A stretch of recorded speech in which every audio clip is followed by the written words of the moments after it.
پھر یہ یاد رکھیے کہ قیامت کے دن اللہ تعالی سوال کریں گے. ابن آدم کے قدم اس کے رب کے پاس سے اس وقت تک نہیں ہٹ سکیں گے جب تک اس سے 5 چیزوں کے بارے میں پوچھ نہ لیا جائے. عن عمرہ فیما افناہ وعن شبابہ فیما ابلاہ ومالہ من این اکتسبہ وفیما انفقہ وماذا عمل فیما علمہ.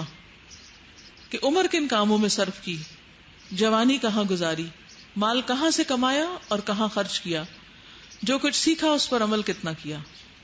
تو اس میں اہم ترین جو سوال ہم سے متعلق ہے وہ کیا ہے؟ قیامت کے دن جو پوچھا جانے والا ہے، مال کہاں سے کمایا اور کہاں خرچ کیا.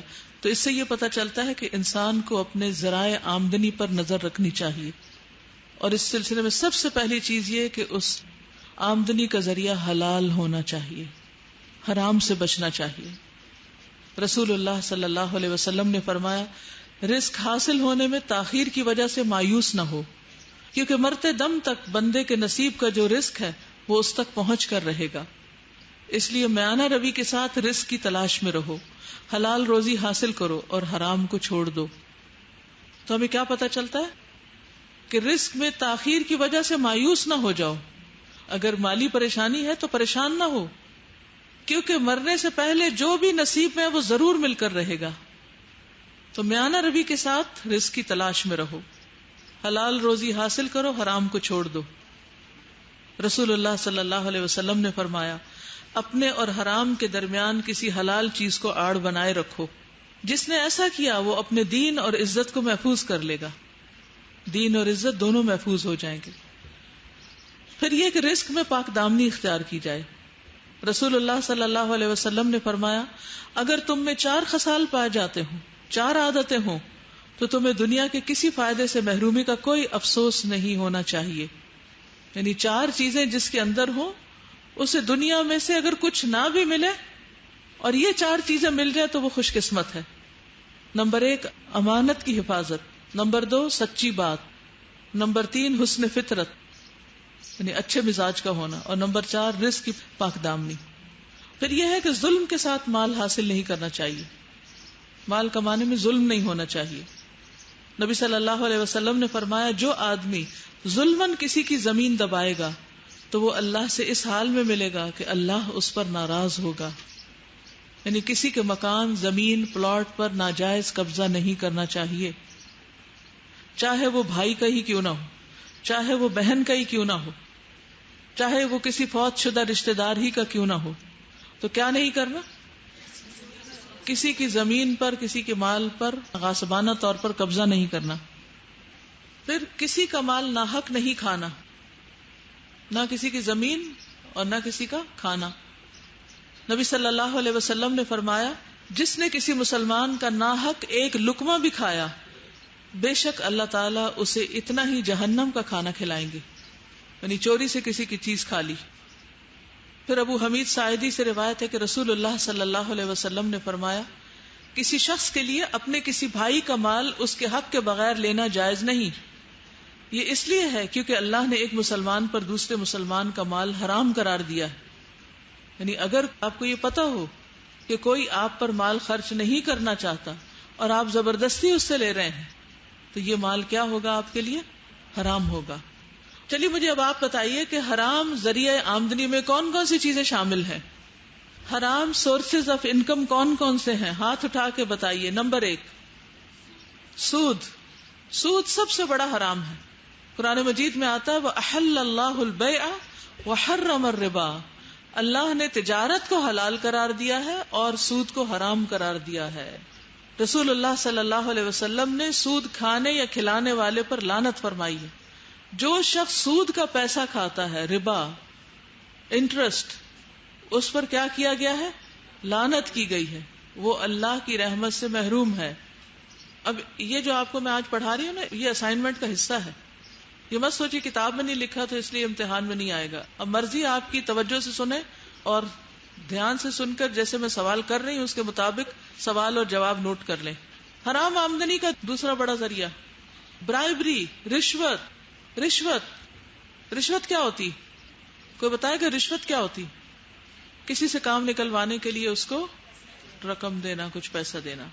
قرآن مجید میں اللہ تعالیٰ فرماتے ہیں سورۃ البقرہ 188 وَلَا تَأْكُلُوا أَمْوَالَكُمْ بَيْنَكُمْ بِالْبَاطِلِ وَتُدْلُوا بِهَا إِلَى الْحُكَّامِ لِتَأْكُلُوا فَرِيقًا مِّنْ أَمْوَالِ النَّاسِ بِالْإِثْمِ وَأَنْتُمْ تَعْلَمُونَ، اور اپنے مال آپس میں باطل طریقے سے مت کھاؤ اور نہ انہیں حاکموں کی طرف لے جاؤ تاکہ لوگوں کے مالوں میں سے ایک حصہ گناہ کے ساتھ کھا جاؤ حالانکہ تم جانتے ہو. یعنی مثلاً کوئی مقدمہ ہے، کوئی جھگڑا ہے آپ کے اور آپ کے بھائی کے درمیان، بھائی کہتا ہے یہ میری زمین ہے، آپ کہتے ہیں یہ میری زمین ہے. اب آپ کا فیصلہ عدالت نے کرنا ہے تو آپ کیا کرتے ہیں، جا کے جج کو ایک بھاری رقم دے دیتے ہیں اور فیصلہ اپنے حق میں کروا لیتے ہیں. تو یہ جو پیسہ آپ نے جج کو دیا، پیسہ نہیں بھی دیا، کھانا ہی کھلا دیا، کچھ بھی دیا، یہ کیا شمار ہوگا؟ رشوت شمار ہوگی. یعنی پیسہ دے کر کسی کا فیصلہ بدلوا لینا، ناجائز طور پر اپنے حق میں کروا لینا. ہمارے معاشرے میں اور کہاں کہاں رشوت دی جاتی، پیپرز کے لیے اور ایڈمیشن کے لیے. بعض کالجز وغیرہ میں ایڈمیشن کے لیے رشوت دی جاتی، اور جاب لینے کے لیے. مثلاً آپ نے انٹرویو دیا ہے، یہ تو اتنی بڑی تکلیف دہ چیز ہے کہ بعض اوقات انتہائی قابل لوگ سلیکٹ نہیں ہوتے اور انتہائی نااہل لوگ، نکمے اور بیکار لوگ بھرتی کر لیے جاتے ہیں. کس لیے؟ کہ وہ رشوت دیتے ہیں. اور اب تو شاید ہی کوئی نوکری ایسی ہو کہ جس میں لوگ رشوت دیے بغیر سیدھے سیدھے سلیکٹ ہو جائیں. کس قدر ظلم ہے اور اس کا کتنا بڑا نقصان ہے. یہی وجہ ہے کہ آپ کسی بھی کام کے لیے کسی دفتر میں جاتے ہیں، ان کو 2 لفظ انگریزی کے لکھنے نہیں آتے، اور بعض اوقات کسی ٹیکنیکل کام پر لوگ ہوتے ہیں تو وہ مشینوں کی دیکھ بھال نہیں کر سکتے، وغیرہ وغیرہ. بہت سی مشکلات ہیں. گیس کا کنیکشن لگوانے کے لیے، بجلی کا کنیکشن، بجلی کا میٹر لگوانے کے لیے، پاسپورٹ بنوانے کے لیے کہہ رہی.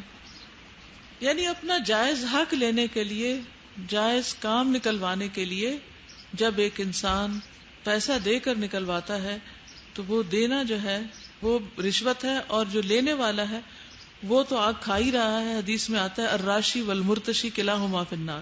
دونوں کا ہی ٹیسٹ ہے. جیسے سود دینے والا اور سود لینے والا برابر ہے، اسی طرح رشوت دینے والا اور رشوت لینے والا برابر ہے. رسول اللہ صلی اللہ علیہ وسلم نے رشوت دینے والے اور لینے والے کو لعنت فرمائی ہے. لعنت کا کیا مطلب ہے؟ اللہ کی رحمت سے دوری. یعنی ہم کیا چاہتے ہیں کہ ہماری باری پہلے آ جائے رشوت کے ذریعے، جبکہ ایک لائن لگی ہوئی ہے حقداروں کی. تو اب یہ ہے کہ جو کام کرنے والے ہیں ان کو بھی مزے کا پیسہ مل رہا ہے اور وہ دوسروں کا حق مارتے چلے جاتے. تو اس طرح تو دوہرا نقصان ہے. ایک آپ کا تو ہے ہی اور لینے والے کا، اور وہ جو جتنے مظلوم ہیں بیچ میں پس گئے ہیں ان کے ساتھ الگ زیادتی. جی ٹیکس معاف کرانے کے لیے یعنی بے شمار قسمیں. تو اس کے بارے میں حکم یاد رکھیے کہ یہ ذریعہ آمدنی حلال نہیں. جب انسان اپنی تنخواہ کے علاوہ اوپر کے پیسے لیتا ہے کسی کا، چاہے جائز کام کرے یا ناجائز کرے، یہ نہیں کہ جائز کام کرے تو پھر جائز ہو جاتے ہیں، کیونکہ اس کام کی اجرت تو وہ پہلے ہی لے چکا ہے تنخواہ کی شکل میں یا لے رہا ہے. پھر اور کون سی چیز حرام مال میں آتی؟ جھوٹی قسم سے سودا بیچنا، یعنی بزنس کرتے ہوئے جھوٹ بولنا. رسول اللہ صلی اللہ علیہ وسلم نے فرمایا جس شخص نے کسی مسلمان کا مال جھوٹی قسم کھا کر ہضم کر لیا تو وہ اللہ تعالیٰ سے اس حال میں ملے گا کہ اللہ اس پر غضبناک ہوگا. پھر رسول اللہ صلی اللہ علیہ وسلم نے اس کی تصدیق کے طور پر اللہ تعالیٰ کی کتاب میں سے یہ آیت تلاوت فرمائی، ان الذین یشترون بعہد اللہ وایمانہم ثمنا قلیلا اولئک لا خلاق لهم فی الآخرہ ولا یکلمہم اللہ. بے شک جو لوگ اللہ کے عہد اور اپنی قسموں کے عوض تھوڑی قیمت لیتے ہیں وہ لوگ ہیں کہ ان کے لیے آخرت میں کوئی حصہ نہیں.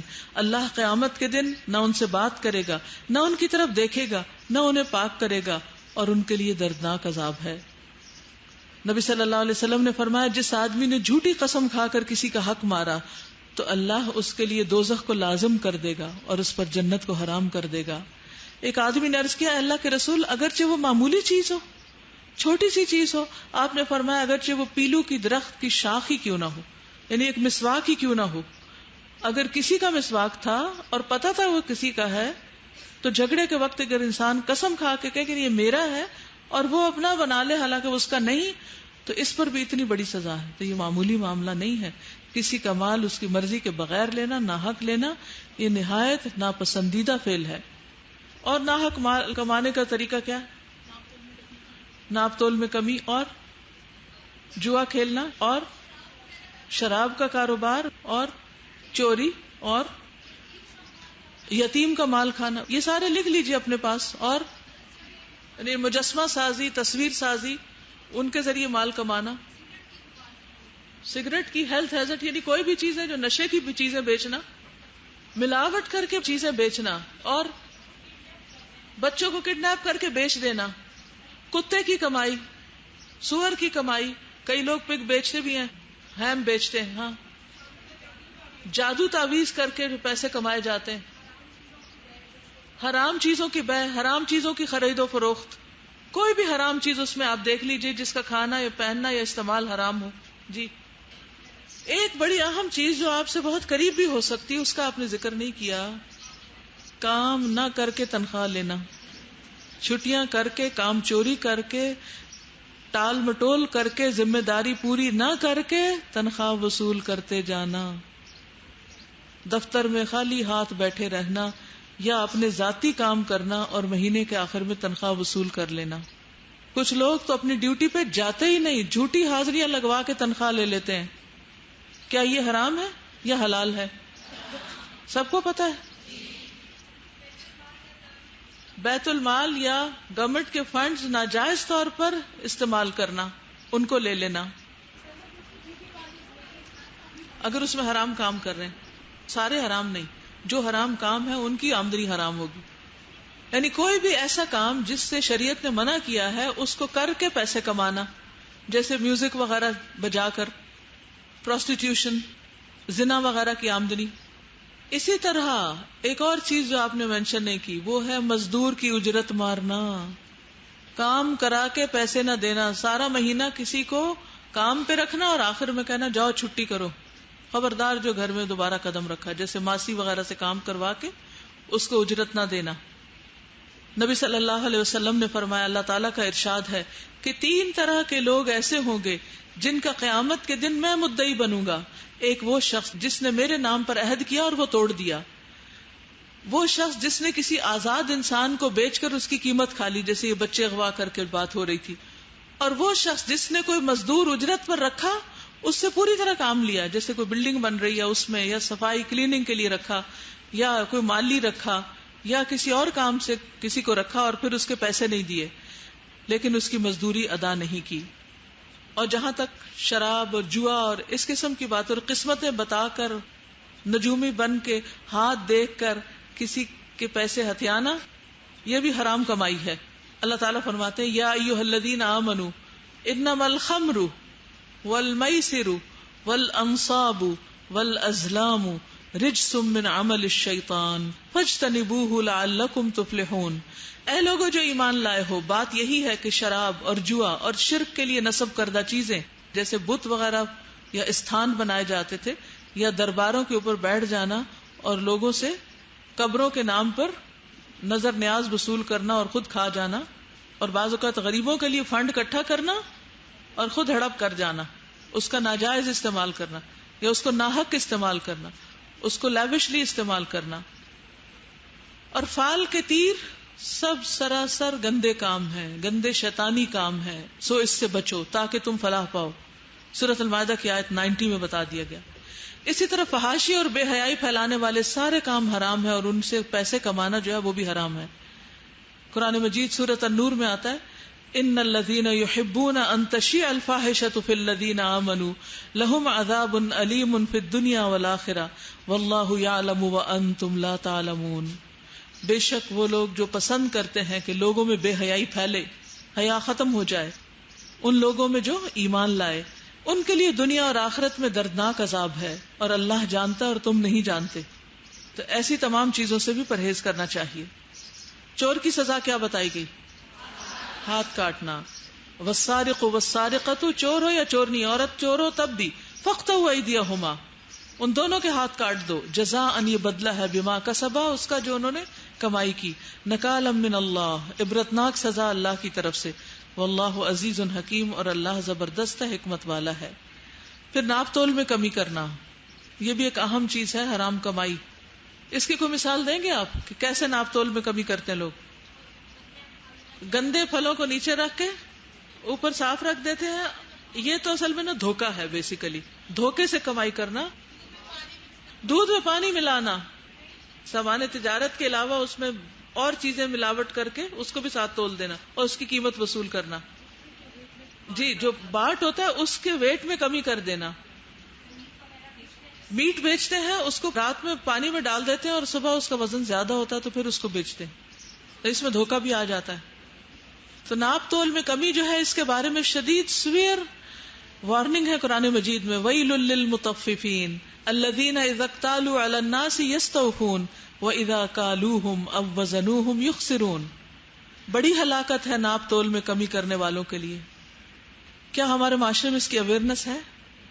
کتنا زیادہ ہو چکا ہے یہ سب کچھ۔ ایسے مال میں سے تو زکوٰۃ بھی دی جائے تو قبول نہیں ہوتی، صدقہ بھی قبول نہیں ہوتا۔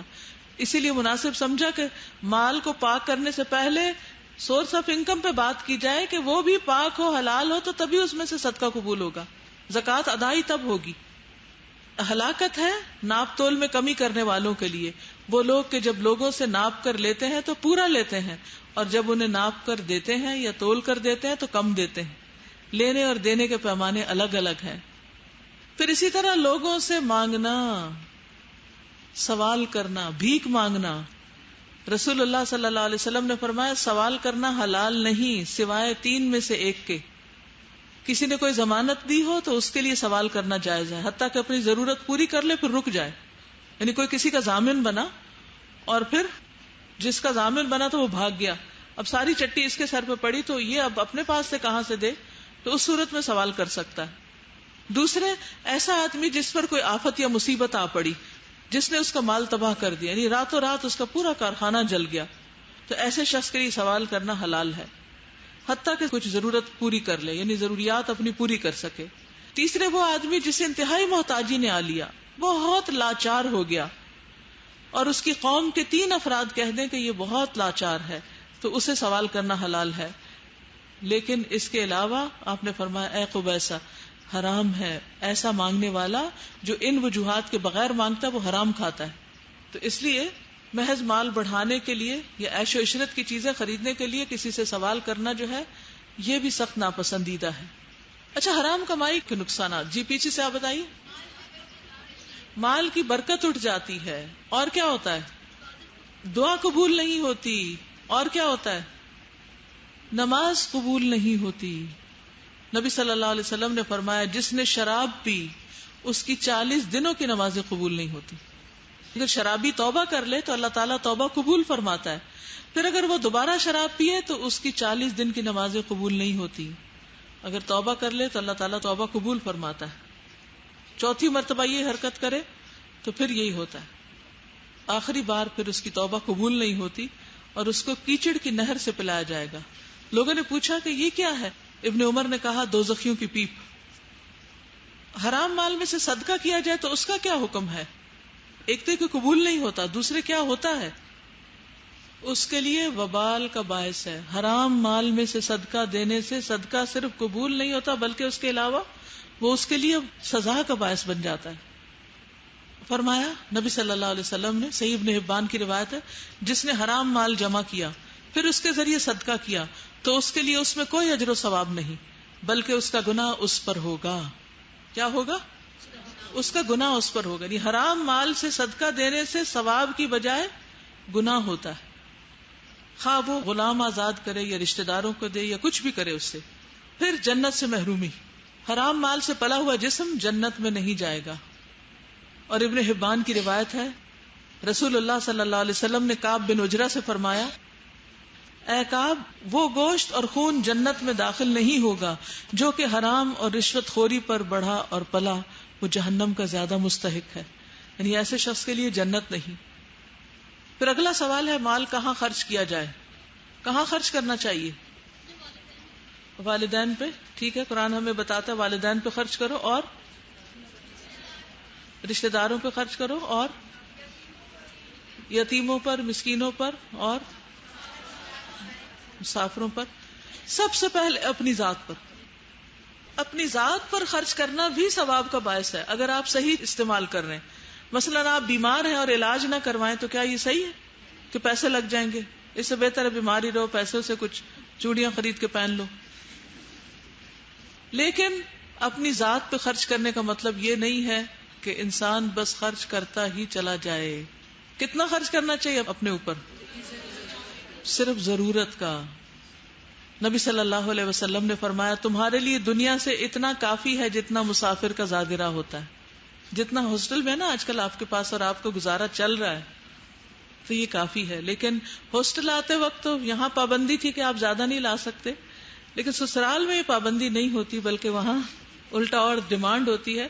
تو جہیز بناتے ہوئے زندگی کا ایک بڑا قیمتی وقت ضائع کر دیا جاتا ہے اور ہر طرح کی الٹی سیدھی چیزیں خرید کر بھر لی جاتی ہیں اور پھر اس کے بعد ان کو استعمال کرنا بھی بعض اوقات نصیب نہیں ہوتا کیونکہ وہ اتنی مشکل سے بعض اوقات اکٹھا کیا ہوتا ہے کہ اس کو استعمال کرنے کو بھی دل نہیں چاہتا یا وہ آؤٹ ڈیٹڈ ہو جاتا ہے. نبی صلی اللہ علیہ وسلم نے فرمایا تم میں سے ہر ایک کو دنیا میں ایک خادم اور ایک سواری کافی ہونی چاہیے. بہت ساری گاڑیوں کی ضرورت نہیں الا یہ کہ واقعی حقیقی ضرورت ہو ایک سے زائد کی. ابن عمر سے کیا فرمایا تھا؟ جب صبح ہو جائے شام کا انتظار نہ کرو، شام ہو جائے تو صبح کا انتظار نہ کرو. ناز و نعم سے بچنے کے لیے کہا گیا. نبی صلی اللہ علیہ وسلم نے جب معاذ بن جبل کو یمن کی طرف بھیجا تو آپ نے فرمایا ناز و نعم کی زندگی سے بچنا، کیونکہ اللہ کے بندے ناز و نعم کی زندگی بسر نہیں کرتے، بہت زیادہ نعمتوں میں نہیں رہتے، سخت جان ہوتے ہیں. دوسرا خرچ کس پہ کرنا؟ اپنے بعد گھر والوں پہ خرچ کرنا.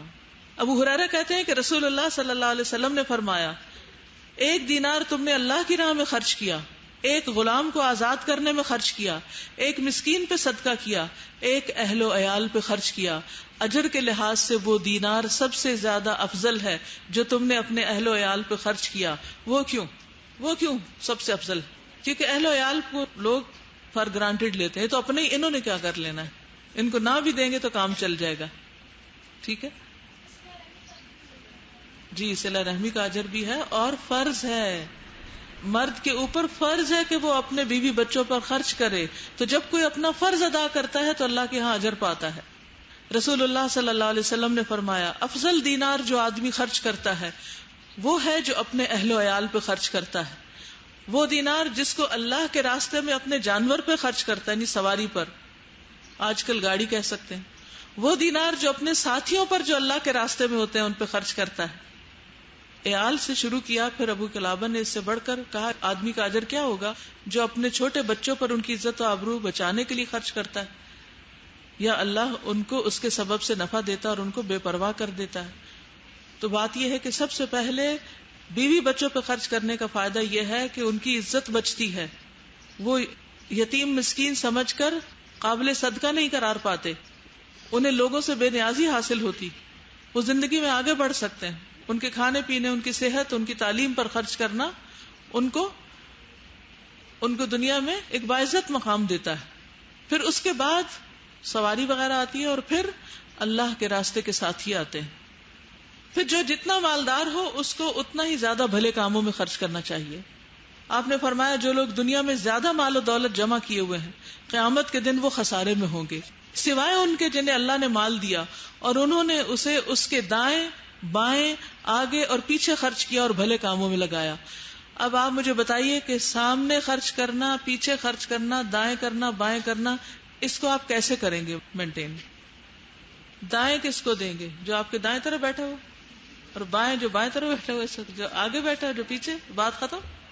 سوچئے گا اس پر اور مجھے کل بتائیے گا. ٹھیک ہے. پھر حق میں خرچ کرنا، نہ حق جگہ پر نہیں، حق جگہ پر خرچ کرنا. نبی صلی اللہ علیہ وسلم نے فرمایا یہ مال بہت شیریں ہے، جس نے اسے حق کے ساتھ لیا اور حق کے ساتھ خرچ کیا تو وہ بہترین مددگار ہے، یعنی اس سے اس کے درجات بہت بڑھیں گے. پھر اسی طرح اسلام کے لیے مال خرچ کرنا، اسلام کی تبلیغ کے لیے، تعلیم کے لیے، اللہ کے راستے میں جہاد کے لیے، کیونکہ بار بار قرآن مجید میں آتا وجاہدوا باموالہم وانفسہم کہ انہوں نے اپنے مال اور جان دونوں کے ساتھ جہاد کیا. پھر حج عمرے پہ خرچ کرنا، یہ بھی بہترین خرچ کرنے کی جگہوں میں سے ہے. اللہ تعالیٰ فرماتے ہیں، حدیث قدسی ہے، جب میں بندے کو صحت اور مال عطا کروں اور اس پر 5 سال گزر جائیں اور میری طرف نہ آئے تو وہ محروم ہے. پھر صدقہ خیرات کرتے رہنا. تندرستی کی حالت میں انسان خرچ کرے تو وہ زیادہ افضل ہے. صدقہ جاریہ کے کاموں میں خرچ کرنا، وہ کون سے ہیں؟ پانی کا انتظام کرنا، اور تعلیم کے کاموں میں اسکول بنوانا، مدرسہ بنانا، مساجد بنوانا، پودے لگانا، درخت لگانا، سڑکیں بنوانا، جس سے بھی لوگوں کو فائدہ پہنچے. دین کی نشر و اشاعت، کسی کو کتاب لے کر دینا، پبلش کروانا.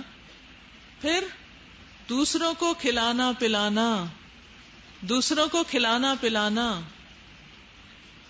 حمزہ بن صہیب اپنے والد سے روایت کرتے ہیں کہ عمر رضی اللہ عنہ نے صہیب سے کہا، تم کھانے میں اسراف کرتے ہو. تو انہوں نے کہا، میں نے رسول اللہ صلی اللہ علیہ وسلم کو فرماتے ہوئے سنا ہے، تم میں سب سے بہترین وہ ہے جو کھانا کھلائے. حدیث کیا ہے؟ تم میں سب سے بہترین وہ ہے جو کھانا کھلائے.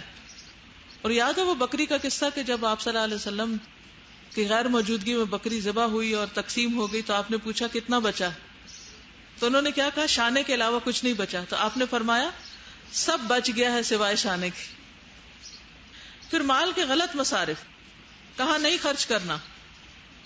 سب سے پہلی بات تو یہ ہے کہ انسان کو مال سے شدید محبت نہیں ہونی چاہیے، یہ اس کی بہت بڑی ویکنس ہے. وَتُحِبُّونَ الْمَالَ حُبًّا جَمًّا وَإِنَّهُ لِحُبِّ الْخَيْرِ لَشَدِيدٌ. تو یہ انسان کی کمزوری ہے. تو انسان کو مال سے محبت نہیں ہونی چاہیے. پھر مال کو ضائع نہیں کرنا چاہیے، یعنی خرچ کرنے کی بات آ رہی ہے نا، تو ضائع نہیں کرنا چاہیے، کیونکہ اللہ تعالیٰ کو 3 باتیں پسند نہیں: بلا وجہ کی گپ شپ، مال کو ضائع کرنا اور لوگوں سے مانگنا، لوگوں سے کثرت سے سوال کرنا. اور کیا نہیں کرنا چاہیے؟ اسراف اور فضول خرچی.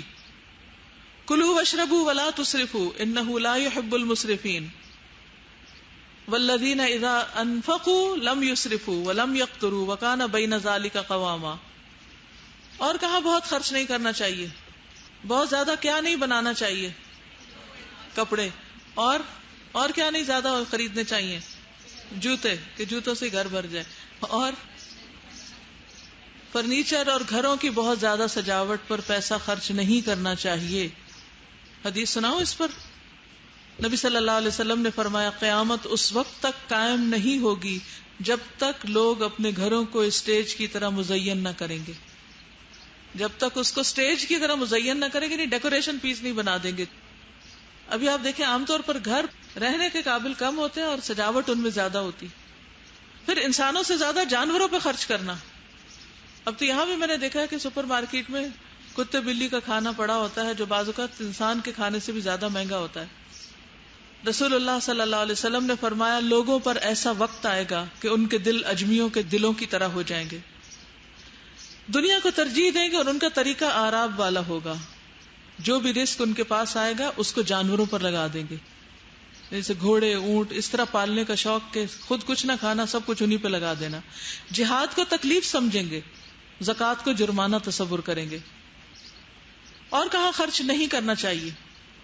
مقابلے بازی میں. آپ نے فرمایا، میں اس بات سے ڈرتا ہوں کہ دنیا تم پر کشادہ کر دی جائے گی، جس طرح پہلے لوگوں پر دنیا کشادہ کی گئی، تو تم ایک دوسرے سے آگے بڑھنے لگو گے جس طرح وہ آگے بڑھے، اور وہ تمہیں غافل کر دے گی جیسے ان کو غافل کر دیا. مبذرین میں شامل نہیں ہونا. قرآن مجید میں آیا نا کہ ان المبذرین کانوا اخوان الشیاطین. ناحق مال خرچ کرنا، بس لٹاتے چلے جانا، بس جہاں دل ہے خرچ کرتے چلے جانا. دوسروں کی نقالی میں خرچ کرنا، چاہے ضرورت ہو یا نہ ہو. پھر بہت گن گن کے رکھنا.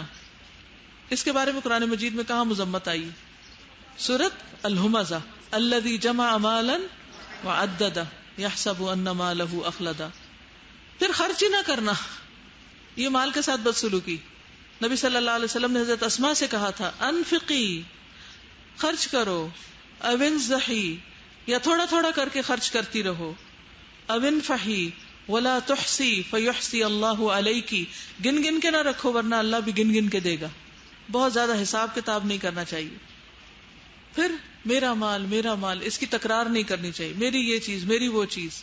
مال کے اوپر باتیں بہت نہیں کرنی چاہیے. مال بہت زیادہ گفتگو کا موضوع نہیں ہونا چاہیے. عام طور پر مجلسوں میں لوگ کیسی باتیں کرتے ہیں؟ مال سے متعلق، مال کے درست مصرف کا فائدہ، صحیح جگہ خرچ کریں گے تو کیا فائدہ ہوگا. سب سے پہلی بات تو یہ کہ خیر میں خرچ کرنے سے خیر آتی ہے، انسان عذاب علیم سے بچتا ہے. سورۃ الصف میں آتا ہے نا، هل ادلکم علی تجارۃ تنجیکم من عذاب علیم تؤمنون باللہ ورسولہ وتجاہدون فی سبیل اللہ باموالکم وانفسکم ذالکم خیر لکم ان کنتم تعلمون. کیا میں تمہیں ایسی تجارت کی طرف رہنمائی کروں جو تمہیں دردناک عذاب سے بچا لے؟ تم اللہ اور اس کے رسول پر ایمان لاؤ اور اپنے مالوں اور اپنی جانوں کے ساتھ اللہ کے راستے میں جہاد کرو، یہ تمہارے لیے بہتر ہے اگر تم جانتے ہو. پھر اللہ کے راستے میں مال لگانا، فی سبیل اللہ خرچ کرنا، اس کا فائدہ کیا ہوتا ہے؟ اللہ تعالیٰ فرماتا ہے یا ابن آدم انفق علیک، خرچ کرو، میں تم پہ خرچ کروں گا. دینے والے کو اور زیادہ ملتا ہے. فرشتے اس کے لیے دعا کرتے کہ یا اللہ جو دیتا ہے اسے اور اس کا بہتر نعم البدل عطا کر. نبی صلی اللہ علیہ وسلم نے فرمایا جو شخص صلہ رحمی کے لیے جتنا عطیہ کا دروازہ کھولتا ہے اللہ اس کے مال میں اس کے ساتھ اتنا ہی اضافہ کرتا ہے. یعنی جو رشتہ داروں کو زیادہ دیتا ہے اس کو اتنا زیادہ مال ملتا ہے. پھر اللہ کا قرب پانے کا ذریعہ ہے، اجر پانے کا ذریعہ ہے، 700 گنا تک اور اس سے بھی زیادہ اجر ملتا ہے. مثل الذین ينفقون اموالهم فی سبیل اللہ کمثل حبہ، دانے کی طرح مثال. پھر اجر کبیر ملتا ہے. فالذین آمنوا منکم وانفقوا لہم اجر کبیر، خوف اور غم سے نجات کا ذریعہ ہے. آپ میں سے کسی کو خوف تو نہیں ہوتا؟ دل میں کوئی پریشانی تو نہیں رہتی؟ کوئی غمگین تو نہیں رہتے؟ جب دل کی یہ کیفیت ہو تو مال خرچ کریں، صدقہ کریں. الذین ينفقون اموالهم باللیل والنہار سرا وعلانیۃ فلہم اجرہم عند ربہم ولا خوف علیہم ولا ہم یحزنون. وہ لوگ جو اپنے مال رات اور دن چھپے اور کھلے خرچ کرتے ہیں ان کے لیے ان کے رب کے پاس اجر ہے، ان پہ نہ کوئی خوف ہے نہ وہ غمگین ہوں گے. پھر غلط جگہ خرچ کرنے کا نقصان کیا ہے؟ بھڑکتی آگ. الذی جمع مالا وعددہ یحسب ان مالہ اخلدہ کلا لینبذن فی الحطمہ وما ادراک ما الحطمہ نار اللہ الموقدہ. پھر یہ کہ مال کی ہرس پیدا ہو جاتی ہے انسان کے اندر جس کی وجہ سے اس کو بہت نقصان ہوتا ہے. مال میں بہت مشغولیت ہو جاتی ہے جس سے مقصد دور ہو جاتا ہے. پھر مال کا غلط استعمال مال کے ضائع ہونے کا سبب بن جاتا ہے. اور آخر میں ہے کہ نبی صلی اللہ علیہ وسلم کا مال کے ساتھ کیا معاملہ تھا، ازواج مطہرات کا کیا تھا. اس پر آپ سوچ کر آئیے، غور و فکر کر کے آئیے کہ نبی صلی اللہ علیہ وسلم کے پاس جب مال آتا تھا تو آپ کیا کرتے تھے، صحابہ کرام مال کے ساتھ کیا کرتے تھے. ٹھیک ہے، اس پر آپ ڈسکشن کریں گے اور کل کوئی سالڈ بات مجھے بتائیں گے کہ نبی صلی اللہ علیہ وسلم اور صحابہ کرام کا مال کے ساتھ کیا معاملہ تھا. اب میں نے جتنے پوائنٹس بتائے ہیں آپ میں سے کوئی ایسا شخص ہے کہ ان سب کو ایک مائنڈ میپ کی شکل میں یا پوائنٹ وائز لکھ کر بورڈ پر لگا دے تاکہ جو لوگ تیز نہیں سن سکتے سمجھ سکتے وہ دوبارہ ان باتوں کو. میں سب کو کمپلسری کام نہیں دیتی لیکن آپ جو میں نے لیکچر دیا ہے اس لیکچر کی چاہے پریزنٹیشن بنا لیں، چاہے ہاتھ سے لکھ کے لے آئیں، چاہے ٹائپ کر کے لے آئیں، چاہے آپ مائنڈ میپ بنا لیں، فلو چارٹ بنا لیں، کچھ بھی بنا لیں، اینی تھنگ جس سے یہ علم محفوظ ہو جائے اور آپ سب کو اس سے فائدہ پہنچے. اور جس کا اچھا ہوگا اس کو انشاءاللہ انعام بھی ملے گا اینڈ آف دا کورس، اور اس کے علاوہ اس کے لیے صدقہ جاریہ ہوگا، دوسروں کے ساتھ شیئر کیا جائے گا. اوکے، سبحانک اللہم وبحمدک اشہد ان لا الہ الا انت استغفرک واتوب الیک. السلام علیکم ورحمۃ اللہ وبرکاتہ.